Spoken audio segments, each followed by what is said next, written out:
France Inter. 8h54, le moment où ce monde nous rend fou le week-end. Tout à fait. Il faut voir comment on nous parle, comment on nous parle. Faut voir comme on nous parle. Alain Souchon, vous trouvez, Christophe, qu'on se parle mal, donc? Pas nous, Eric, mais je dirais l'ensemble de l'humanité, enfin, ou presque.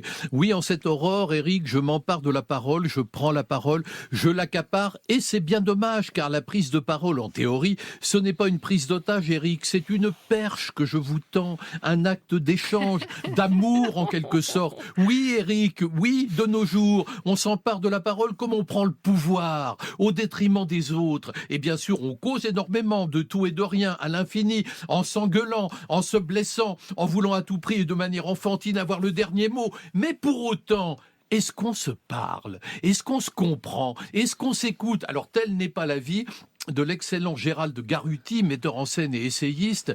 Il a lancé en janvier un centre des arts de la parole et il nous offre maintenant une étincelle, je dirais, sous la forme d'un missile livresque intitulé « Il faut voir comment on se parle, manifeste pour les arts de la parole ». Voyez. Et donc, Gérald Garutti estime que l'on se parle plus mal qu'avant. Ben c'est pire encore, Karine. Voici ce qu'il écrit dans un style, je dirais, rissolant, voire roudinant. Alors, je le cite, « Nous vivons dans un monde de bruit et de fureur, de clics et de claques, un monde de rumeurs, de tweets, de bashing et de clash, d'infox, de swipes, de fakes, de battle, de lol et de like, un monde de réseaux où l'on tue pour un mot. » Non mais allô quoi! L'humanité n'a jamais autant pris la parole. Les réseaux dits sociaux servent d'exutoire à toutes les rages, aux jalousies, aux aigreurs, à la bile et aux envies. Alors ça, pour tchatcher, ça tchatche.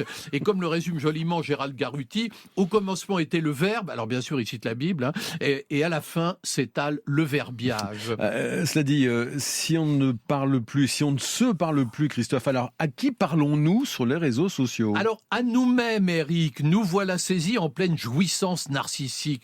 Nous nous mirons sans fin dans l'écran blême. C'est le règne du blabla généralisé, du discours incantatoire, déconnecté de toute réalité. Et vous savez pourquoi? Parce que chacun a compris qu'il pouvait convaincre de tout au moyen d'arguments spécieux, de techniques de contrôle ou de preuves falsifiées.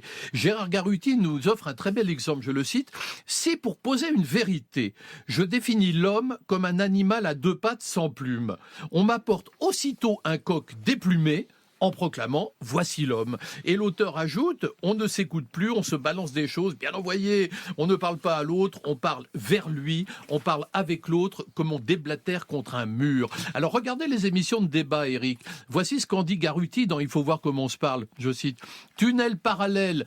Pilonnage mutuel, c'est de pire en pire. On n'attend pas de l'invité qu'il formule une pensée, mais qu'il adopte une position préétablie, qu'il enfile les clichés. Bref, nous assistons au Titanic de la pensée critique. Bien, tout est dit. Comment redonner du sens alors à la parole? Alors tout est là, Karine, et j'aimerais, pour vous répondre, Karine, citer un autre livre écrit par un spécialiste de la communication, Éric Dacheux, qui se nomme carrément le livre « Comprendre pourquoi on ne se comprend pas ». Alors que dit-il, Dacheux?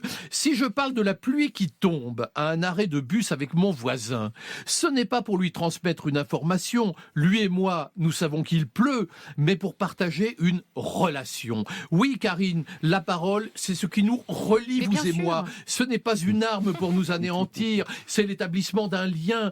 Comme le dit Gérald Garutti, je cite, « Saisie dans toute sa substance, la parole exprime notre quintessence. Or, on ne se parle plus, on soliloque. » Et c'est pourquoi, ajoute Garutti, au retranchement derrière l'écran, nous préférons la communion dans la présence. Avouez que c'est joli. Ainsi, et ce sera la conclusion de cette harangue matutinale, la parole est un art de l'autre, je cite, elle conçoit l'altérité comme fondamentale, comme fondatrice de l'humanité. Être, c'est être au monde et donc être avec les autres. Sémillant n'est-il pas? Non, les mots ne sont pas des poignards, Karine. Ce sont des fleurs que l'on offre à l'être aimé, sans épines, si c'est encore possible. Christophe Bourseillet, ce monde qui nous rend fou. Tiens, j'en profite, Christophe, pour signaler votre dernier livre intitulé « Le dossier Trocky », l'homme qui voulait faire de sa vie une œuvre d'art, la vie d'Alexandre Trocky, cet intellectuel, romancier écossais, dandy dans l'avant-garde parisienne des années 50, 60, 70 jusqu'aux années 80, adulé par Patti Smith, Jim Morrison, Eric Clapton. J'ai adoré